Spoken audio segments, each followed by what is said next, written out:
राधे राधे, हरे कृष्णा। पौष माह के कृष्ण पक्ष की एकादशी तिथि को सफला एकादशी के नाम से जाना जाता है।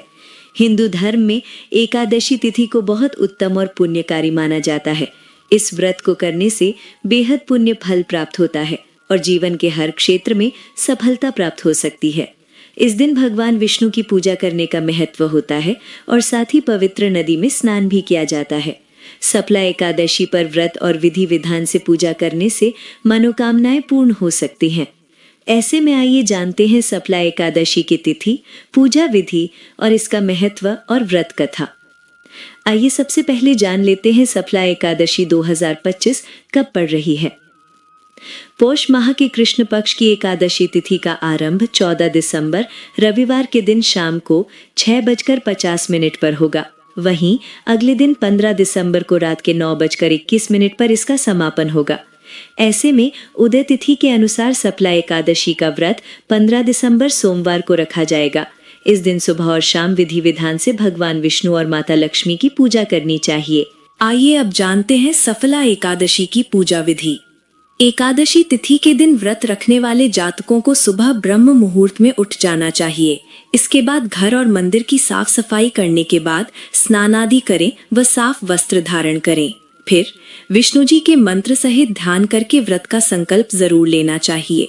अब अपने पूजा घर में एक चौकी पर लाल या पीले रंग का वस्त्र बिछाएं। इसके बाद मंदिर में गंगा जल का छिड़काव करें और चौकी पर भगवान विष्णु व माता लक्ष्मी की मूर्ति स्थापित करें। अब पूजा के लिए घट स्थापना करने के बाद देसी घी का दीपक प्रज्वलित करें और भगवान को फूल, माला, तुलसी दल जरूर चढ़ाएं। फिर धूप दीप के साथ भगवान की आरती करें और विष्णु सहस्त्र नाम व कनक स्तोत्र का पाठ करें। साथ ही इस दिन व्रत कथा का पाठ भी अवश्य करना चाहिए। पूजा के बाद माता लक्ष्मी और विष्णु जी को दूध से बनी चीजें जैसे खीर का भोग लगाएं।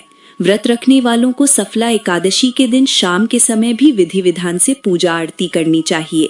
इसके बाद तुलसी की पूजा करें और जरूरतमंदों को अपने सामर्थ्य अनुसार दान करें।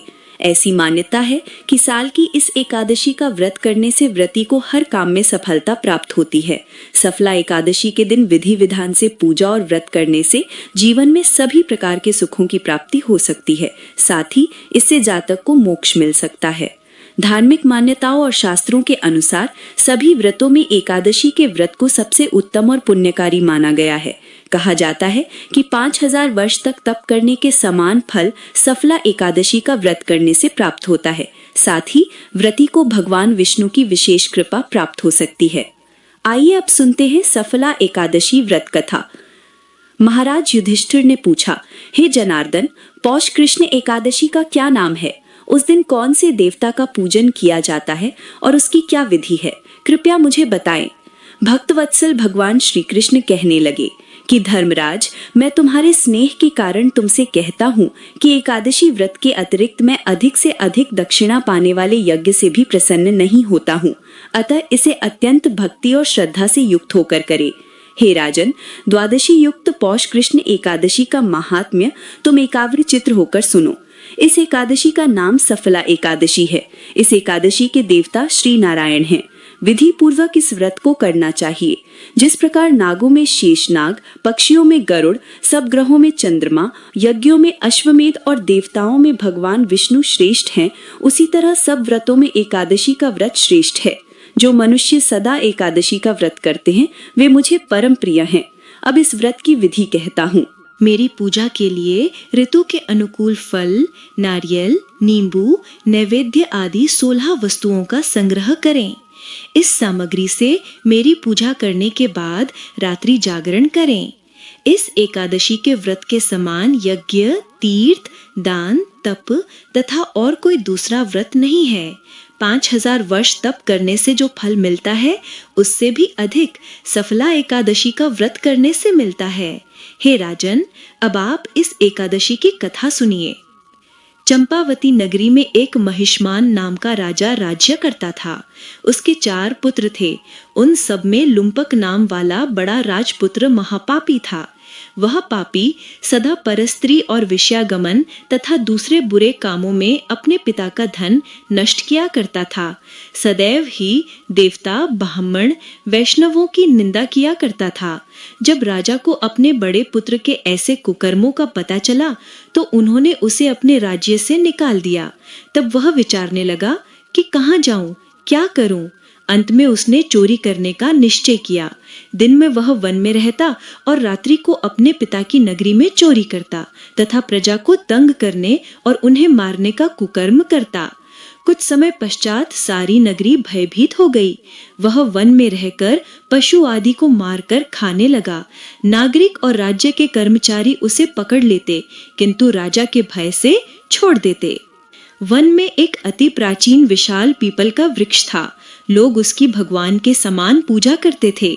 उसी वृक्ष के नीचे वह महापापी लुम्पक रहा करता था। इस वन को लोग देवताओं की क्रीड़ा स्थली मानते थे।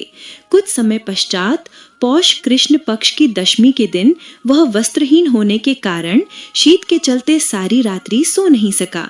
उसके हाथ पैर अकड़ गए। सूर्योदय होते होते वह मूर्छित हो गया। दूसरे दिन एकादशी को मध्याह्न के समय सूर्य की गर्मी पाकर उसकी मूर्छा दूर हुई। गिरता पड़ता वह भोजन की तलाश में निकला। पशुओं को मारने में वह समर्थ नहीं था, अतः पेड़ों के नीचे गिरे हुए फल उठाकर वापस उसी पीपल वृक्ष के नीचे आ गया। उस समय तक भगवान सूर्य अस्त हो चुके थे। वृक्ष के नीचे फल रखकर कहने लगा, हे भगवान, अब आपके ही अर्पण है ये फल, आप ही तृप्त हो जाइए। उस रात्रि को दुख के कारण रात्रि को भी नींद नहीं आई। उसके इस उपवास और जागरण से भगवान अत्यंत प्रसन्न हो गए और उसके सारे पाप नष्ट हो गए। दूसरे दिन प्रातः एक अति सुंदर घोड़ा अनेक सुंदर वस्तुओं से सजा हुआ उसके सामने आकर खड़ा हो गया। उसी समय आकाशवाणी हुई कि हे राजपुत्र, श्री नारायण की कृपा से तेरे पाप नष्ट हो गए। अब तू अपने पिता के पास जाकर राज्य प्राप्त कर। ऐसी वाणी सुनकर वो अत्यंत प्रसन्न हुआ और दिव्य वस्त्र धारण करके भगवान आपकी जय हो कहकर अपने पिता के पास गया।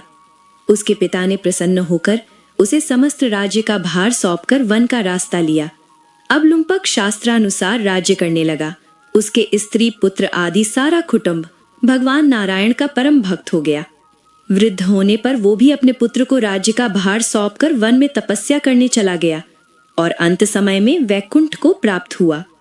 अतः जो मनुष्य इस परम पवित्र सफला एकादशी का व्रत करता है उसे अंत में मुक्ति मिलती है। जो नहीं करते वे पूंछ और सींगों से रहित पशुओं के समान हैं। इस सफला एकादशी के महात्म्य को पढ़ने से अथवा श्रवण करने से मनुष्य को अश्वमेध यज्ञ का फल मिलता है। बोलो विष्णु भगवान की जय, बोलो कृष्ण भगवान की जय, बोलो लक्ष्मी माता की जय। तो दोस्तों, ये वीडियो आपको कैसा लगा हमें ज़रूर बताएं। वीडियो को लाइक करें, चैनल को सब्सक्राइब करें और कमेंट बॉक्स में जय श्री हरि ज़रूर लिखें।